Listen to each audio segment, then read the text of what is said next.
Joining us now is Chris MacIntosh, the founder and writer of the Capitalist Exploits blog. Thanks for getting up. It's early in the morning for Chris. He's joining us from Singapore. Thanks for joining us so early in the morning, Chris. No worries. Thanks for having me on, Kevin. So we were chatting a little, trying to figure out what we were going to talk about, and then you said the words that were just they just sang into my ears, and I said we have to talk about this. Let's start with that. You said something to the effect that everyone's talking about the fact is that they think there's a bubble in the stock market, and that's not where the bubble is. That it's actually in the bond market. And when I heard that, I said, "Oh, geez, Patrick's not with us today. We're going to have to talk about that because I couldn't agree with you more." But I'd love to hear what kind of where you're coming from and why you think that that's the most dangerous spot for investors today. So, do we even need to cover on why? Like bonds, if we just look at the the valuation of bonds, we've never been in this sort of territory. Not even in history. It's like not even like a matter of going back and looking at previous examples of valuations, if you will, in the bond market at the levels that they exist at today. It's we're literally in in this uncharted territory. What's interesting to me is it's really just about human psychology, I think, because market prices are really just a collective of decisions being made by hundreds of millions, billions of people on the globe daily.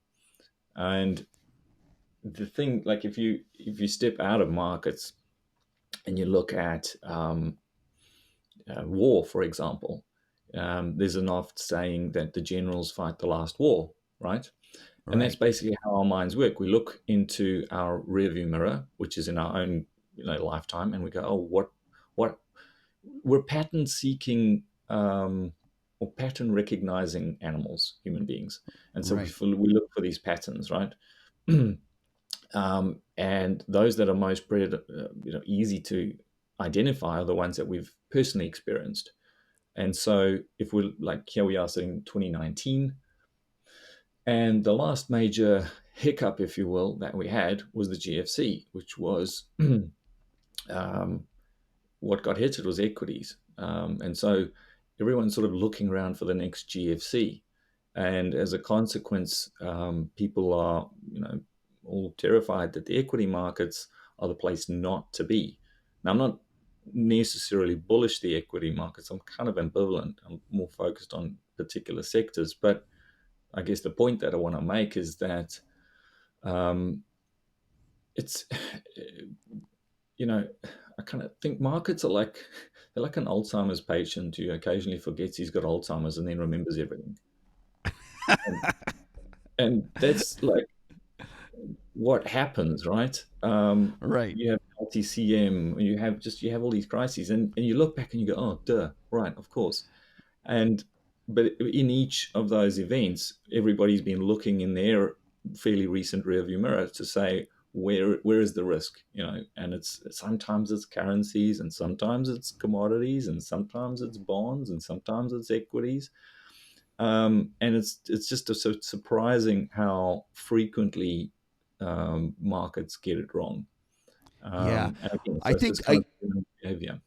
Right. So I think that to your point about us being pattern seeking in kind of creatures, nothing illustrates that better than the people that are taking the basically the 35-year bond or 40-year bond bull market and drawing a trend line and saying, look, this has gone from the long bond, has gone from 16% down to 2 or whatever the number is. It's going to continue down to 0. And some people even go as far as saying it's a negative. And I always say that one of the worst things you can do as an investor is go look at the behavior of that asset class only over those 40 years. And one of the things that we should all be doing is going and looking back over 100 years and to see how those asset classes worked over that longer time period. I kind of look. You and I could have had this conversation, 10 years ago, and you know what? We would have both been wrong. That's right. So there's value, I guess, into looking at major trends, and often they'll go well off. they tend to overshoot on every metric. And that's not just, again, like I said at the start, markets are really just an extrapolation of human behavior. And so on a social scale, we overshoot as well, right? And and so when I think about and overshoot, one of the principal things in investing, certainly as you get older, and I'm not 20 anymore, so my risk tolerance changes. I'm much more interested now in minimizing risk, in basically ensuring I don't get run over by a truck. And so Right. that's kind of like my first port of call. I say, okay, well, how do I? Is there some way for me to create a put underneath whatever the hell it is that I'm doing? And so when you talk about like the 30-year bond, um, it's more about what is the risk to taking that position if you think that it is going to go continuously lower and well, the bond going higher and the yield going lower. What is the risk that you're taking? And so at some point you get to this basic mathematical equation where you look at it and you just realize that even if it carries on for another 5 years or 10 years, your risk is just so asymmetrically terrible that you shouldn't be taking that risk. You should either just be out of the market and just going and sitting on the beach and doing something else, or you look and you say, okay, well, how do I take the other side of this? Because the other side is typically something where your returns can be um, fairly phenomenal. So Right. we look at the One of risk side of things. It's like um, Yeah, so one of the things that I guess you mentioned is that you can also go and try to find other cheap assets, stuff that with I think you mentioned the fact that it has a put underneath, and I guess one of the where you're headed with that is that if you buy something that's cheap enough, that you're not going to get hurt as much, even if you're early. Do you have any sectors or any kind of stocks that you like in particular that fits that bill?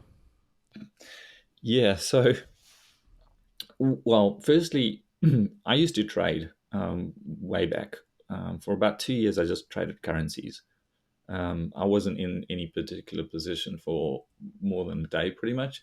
I'd have about 10 to 15% of my portfolio that would be the longest was like a week out. And I was a freaking horrible person to be around because it was really, really stressful. And so after 2 years of doing it, even though it was profitable for me, I was like, this is going to end in divorce, and my kids are going to hate me, and that's not really where I want to go with life. And so you kind of learn these lessons about yourself. And one of the things that I now try and do is be able to just chill, really. Be able to take a position where I don't have to worry so much about that time frame, and then position size such that I don't have to basically I don't have to stress. So that's kind of like a fundamental way I think about sort of constructing a portfolio. And then when you talk about like the bond market, so I'll look at things if we were gonna short the bond market, unless I'm playing with futures, and then I'm back into the Chris is a shitty human being to be around because he's trading fucking futures contracts, and that's just um, Chris, are you it's trying to bad. say that everyone that trades futures contracts is a shitty human being? No, if Chris trades futures contracts, he's a Okay. shitty being. And so it just look, it takes a certain stomach and again like kind of knowing yourself. And so I prefer to look at stuff. I really don't like shorting. um, and I prefer to try and look at second order effects of whatever it is that's taking place, right? So if we think about bonds, we go, okay, what has been a consequence of this massive bond bull market? What asset classes have been benefited? What asset classes have been spanked as a consequence? And then you start sifting through all of that rubble and forming a picture. And so when I do that, um, I get to certain asset classes which have been absolutely starved of capital, and then and then you have that somewhat synthetic put. Um, when I so yeah, as an example, I know you've been talking to Kapi, who's a good mate of mine, I don't know, a few weeks back, and we're both bullish on shipping. So you can think about shipping like just as an example. There's a bunch of them, but unless we're going to stop moving goods around the world, we're going to need ships, right? And Right. so, um, and then at the same time, the ability for these shipping companies to finance um, has been just decimated, and there's almost now no analysts covering them. And there's a whole, could really go into. I won't go into it too much because Kapi did a pretty good job of it. But essentially, that's one of the asset classes that, or sectors, should I say? It's not an asset class, which has been, negatively impacted, um, and and so that's kind of, for me, I prefer to try and play things on the long side with deep value setups, whereby, um, yeah, I can just be super patient. I mean, the other thing, and you'd know this, for I got into this industry 20 odd years ago, and I still remember the guys. I had buddies who were arb traders, right? Like, those jobs don't exist anymore. It's all just machines now, That's right. right? Um, but also there was um, time frames. You had these. Even your average retail investor, they'd go and they'd buy something and they'd hold it for a few years at least. The average hold time today, apparently, according to stats I was looking at, is under 4 months for an equity. And I'm That's right. like, Because you most people don't trade equities anymore. It's basically just professionals, just shooting each other in a room, right? That's basically what it's just hedge funds with occasional professional all shooting each other with no real, like, we used to laugh and say, where were the dentists, because we would sell it to the dentists. And that's when you knew that you should get out of a trade. And nowadays there is no dentist. There's just the late hedge funds. So we have Yep. shipping. Is there any other? So are there other kind of down and out industries / sectors that we should be looking at? Look, broadly speaking, the commodity space is very interesting to me. Part of that is just supply and demand. Again, the supply side has been hit because of capex. Pretty hard to finance stuff. And we came out of a bull market back in 14 or sort of 2013.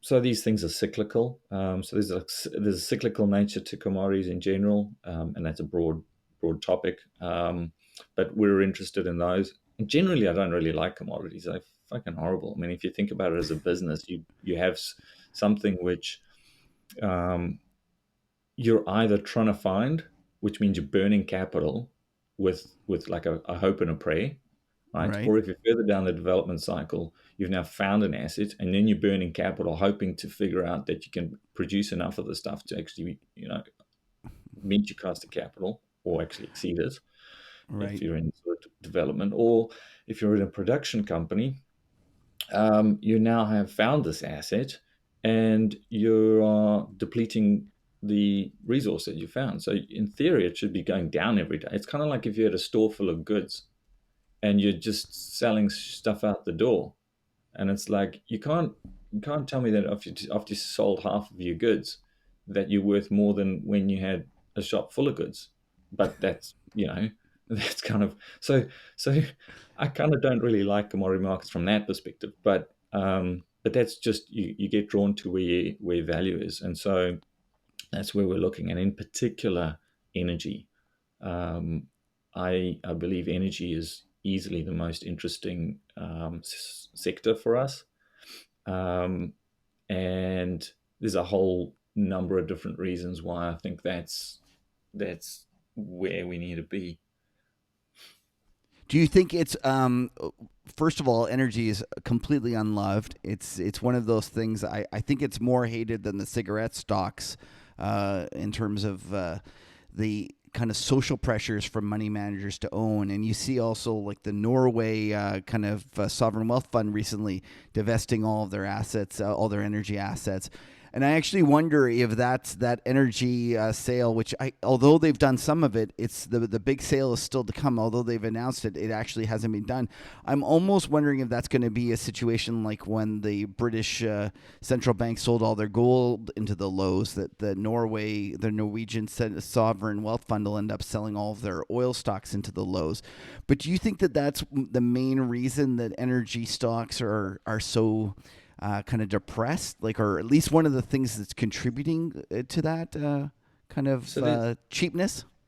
yeah, I think you nailed it. I mean, look, there's a number of different pieces of this particular puzzle. If we look at the, I don't know, let's call it social, or I don't even know if that's the right word because I don't agree with it. But the the zeitgeist, if you will, at the moment around things like climate change and carbon emissions, and all of this. On that front, there's a massive pressure. I mean, I've spoken to some CEOs of energy companies, and one gentleman told me, off record, he's in his late 60s, and he said, "Look, if we went out now, if if I proposed to go out now and spend a whole bunch of money on some offshore drilling," he said, "the board would replace me. There's just no Wow. appetite for it." So, I'd rather hang out and collect my pension and just keep things going. And I was like, well, you're running a company which survives on replacing your reserves. And he's like, yeah, I know. so, so anyway, so you've got social sort of pressures that are causing a lot of these major companies to not replace reserves. At the moment, we're burning through 6 barrels of oil and we're replacing it with one. So there's that dynamic going for it. Um, and there's another big part of it, which is to me just um, it's there's like a collective hallucination in that the markets or the markets believe that somehow we're going through an energy transition, that we're actually shifting to renewables. And the truth of the matter is that we've actually never really gone through energy transitions in the way that people are thinking about them. So, for example, when we went from wood, when we were burning wood and then we found coal and we're like, oh shit, this stuff's way better, Right. we actually continued burning wood. What we did was we added energy to the mix, and that added energy then became the biggest component. And so coal, as a major source of energy, was was far greater than wood. But, Right. and this is the important part, we still we consume more wood today for energy than we did um, before we moved to coal, and we consume more coal today than we did before we moved from coal to natural gas and uranium and all the other components. So what we do is that, look, the way to explain it, I think, is like this: if you've got a if you've got a little 2 bedroom house there, and I added on a garage for you, and you've got kids, you'll fill it. It'll be like kayaks and bicycles and all sorts of stuff. And then if I came and I added another garage to your house, you know what'll happen? You'll get like a home gym, and then your wife will have a treadmill, and like you'll just fill it with shit. It's a little bit like our cell phones. I mean, we have more and more capacity for our phones, and what do? We just keep filling it with videos and phones and Instabook and all sorts of shit, right? So that's basically what the whole energy complex looks like. So today we're actually, yes, we are increasingly utilizing more solar and wind and call it quote unquote renewables. They're making up a slightly bigger portion, and I say slightly, it's really isn't that great. Um, and at the same time, there's this collective delusion that they're going to replace things like oil. And it's just batshit crazy. It's just not going to happen. Yeah. Well, So, the other The other thing that I find amazing about when people look at the energy, they all focus on the supply, and they'll talk about, oh, there's all this renewables coming on stream. And I said, have you ever looked at the demand side of what happens when a country becomes richer?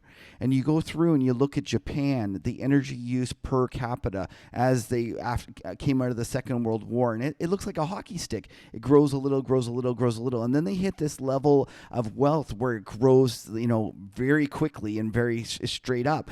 And same with Korea in this, and I guess Korea was in the 60s, and that was the same looking chart. And the thing is that China is just entering that stage when they're going to start using way more energy than we ever than any of the kind of the bears suspect.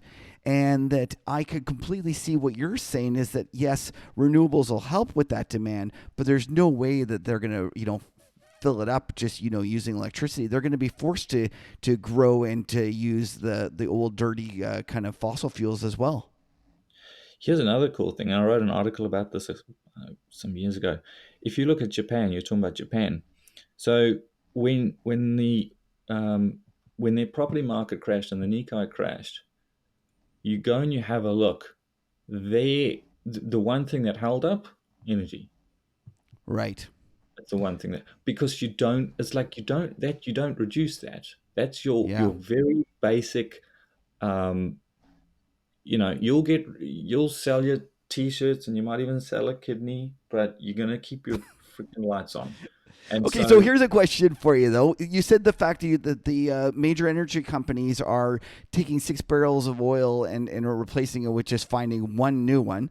What do you do in terms of setting up an investment thesis? Because wouldn't you say, therefore, that the stocks are probably not a good buy because they don't actually have the asset, and you might be better yeah, off actually just buying the commodity? it's a tough one. So you nailed it partly. I mean, there are some companies that are better than others, right?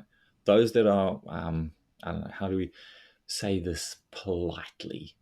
Politically sensitive, um, are doing that, right? So they're sort of being all greeny and we're going to eat lettuce and ride bicycles kind of stuff. Even though we're an oil company, it's all right. Right. Um, but not everybody. So it's a matter of kind of passing through, looking at the various equities. The other side of it is this. So a big part of this is this belief that we're going to go to, like, for example, electric vehicles. The mandates that have been put out by governments across the Western world, many of them are sort of 2030. Some of them are like 2025, which is literally just around the corner. And then some of them are out to sort of 2035, 2050, depending. Anyway, they've all basically come out with these, oh, me too type of, one-upmanship, if you will, that, oh, we're going to have, all electric by, or 30% electric by 2030, or whatever the case might be. And so I look at that and I'm go, okay, well, let's play the game. So if that's the case, what does it actually take for that to happen? And I was busy researching all of this, and then I came across a study by a professor at, the head of Earth Sciences at London's Natural History Museum. Yeah. And so he took a team of researchers because they looked at what the initiatives in the UK were, right? By 2030, they had all these mandates, and they said, oh, "This is what we're going to do," and everybody clapped and you know thought that they were wonderful people, and they got the accolades. But he thought, well, I'm just going to go and see how realistic this all is. And bear in mind, this is just Britain, this tiny little sodden island, right? We're not talking about Europe or the US or Japan or Australia or any of these Scandinavian countries that have all put the same initiatives out. And what they found was that, um, to meet this UK's climate change, initiative, they were going to need, um, about 200% of global production of cobalt, 75% of 2018's production of lithium carbonate, um, 50% of global copper production for 2018. Like just, Oh my, and we're just talking about again, tiny little yeah, Britain. And then yeah, even if those were all met, that it would require over 20% more electricity generation in the UK to charge all of these fucking things. right, So so so I look at that, I'm like, okay, well that's just Britain, and then you got all these countries, and they'll go, yeah, me too, we're going to do it right, too, yay, yay. And then I go, okay, well if that was true, let's have a look at the charts. Let's pull up zinc, let's pull up copper, and these things are all crashing. And I'm like, what right, the hell? So you've almost got like this multifaceted setup where on the one hand we're saying we're going to go down this route, we're going to have, you know, Elon Musk's going to help us, and we're going to have batteries that are just going to power everything.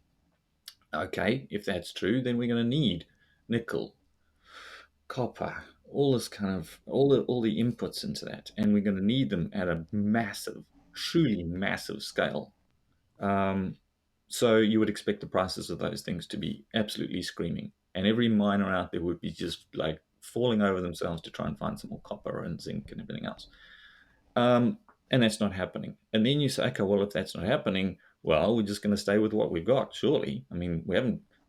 What else are we going to do? I mean, we don't have any unicorn farts yet. So what are we going to use? It's going to be fossil fuels. And you look at the fossil fuels, and they're like, again, you've got these companies who are saying, no, we're going down the renewables path, and we're not replacing reserves because we're trying to meet climate change initiatives and blah blah blah blah. So there's kind of, I guess, the answer is there's multiple ways that we're playing it, and we don't. I don't really know how this all plays. Well, I have a suspicion how it plays out, which is, fairly horribly, in that it's a wake up call. But I can be long, kind of both sides of it, right? Does okay. it And what do you have really go some up? names? Do you Well, have some names on the energy side that you like better than others? Like in the I guess almost the unpolitically correct ones, um, well, if I delve into the whole energy space or oil space, if we just look at oil, within the oil space, the most decimated sector of all is offshore. right? So it's like more than anyone else, offshore has been absolutely smashed, and so we're quite focused on that. Bearing in mind that we still get 30% of all oil still comes from offshore. So and then you kind of have tangential stuff to that. So you've got things like geophysic mapping companies, right? Because Right. again, if you're going to go out and find stuff offshore, like what's the process? So we kind of walk through what is their process, who does what, where, and how. And like you can go back to the highs before, and you had like, I mean, you and I could have set up a fucking mapping company to map the ocean, put together a PowerPoint presentation, and gone and raised like, $100 million if we'd done a decent job of it, right? Because that was the big thing, right? Right. Um, and today there's almost none of them left. Um, so they've all, been handed pink slips and either retired to the Bahamas or gone and done something else. And so, yeah, so that's kind of where we focused on in terms of the sort of energy spaces, offshore in particular. So do you have Um, like a particular company, or do you just like, or you'd prefer just to kind of trade the whole basket of them? we try and trade the whole. I mean, we try and trade across a basket. Again, it comes back to like my inability um, to want a So, stomach so in what sort would of. be the top names? So just like give me the top three names of the offshore asset like stocks that you'd be looking at. Um, so we quite like Tidewater. Um, Yep. there's some juicy warrants in that. Um, Yeah, the TDW. That's an old Cuppy name. I think he had mentioned that way back when, and they do have some warrants outstanding on that. How about the PACD? Have you ever looked at that? What yes, is that one? Or there's yeah. Pacific Drilling. Like I guess an There's DO actual. as well. You Yeah. can look at Diamond Offshore, um, Subsea is pretty interesting. Right. Um, Oh, that's an Oslo. That's a yep, Norwegian company. yep, yep, Okay. yep. Well, there you go. There's a few names, so people can just, people like to have something to look at. Those are the kind of names you're going to look for. We'll talk more in the after hours. Chris, it's been a pleasure having you on. Why don't you tell people a little bit about where they can find you, what you do, and how they can reach you if they want to talk to you some more? So I run the Capitalist Exploits blog. Anyone can just go there. It's capitalistexploit.at. Um, we've got a research service there, which is actually just built on the research that we do for professionally managed accounts with what's called Glenorchy Capital. You can find me there if you're an accredited investor. And that's just glenorchycapital.net. And that's it, really. Right. Oh, you got your Blog Twitter, though. What's your Twitter account that you. at Capitalist EXP. Yeah. Okay, great. Well, thank you very much. And for those who want to hear more from Chris, make sure you stick around for the after hours where we're going to learn more about Singapore and what he thinks about the Hong Kong situation.